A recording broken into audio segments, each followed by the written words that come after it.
Isang mapagpalang araw sa inyo mga kaibigan. Welcome po sa aking YouTube channel. Ako po pala ay si Brother James.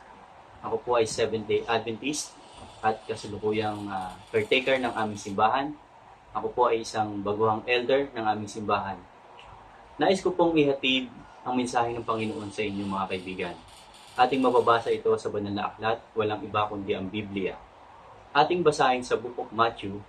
Nais kong hilingan ang aking anak upang ibahagi ang talata sa Mateo chapter 6 verse 33.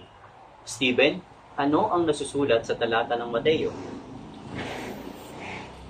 Seek ye first the kingdom of God and his righteousness, and all these things shall be added unto you.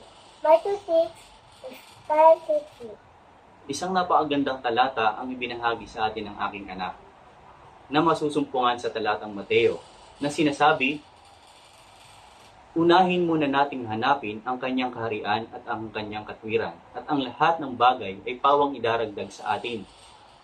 Marami sa ating mga kaibigan ang nakakalimot na sa ating Panginoong Diyos dahil sa ating kabisihan, sa ating mga ginagawa sa ating buhay. Ang iba ay sa mga kalayawan, ang iba ay sa pagpapayaman.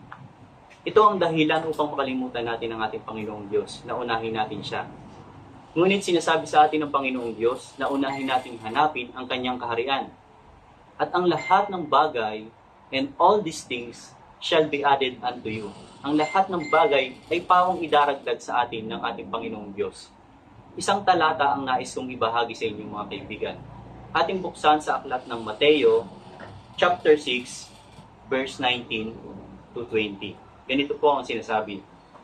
Sa aklat ng Mateo chapter 6 verse 19 to 20, huwag kayong magtipon ng mga kayamanan para sa inyong sarili sa lupa, na dito ay naninirahan ang bokbok at ang kalawang, at ang mga magnanakaw ay nakakapasok at nakapagnakaw. Verse 20, kundi magtipon kayo para sa inyong sarili ng mga kayamanan sa langit, na doon ang bokbok at ang kalawang ay hindi makapaninira, at ang mga magnanakaw ay hindi rin makakapasok ni makapagnakaw man.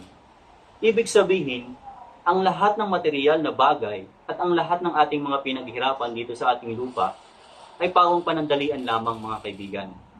Kinakailangan mag-impok tayo ng makalangit na kayamanan na doon ay pangmatagalan at walang hanggan.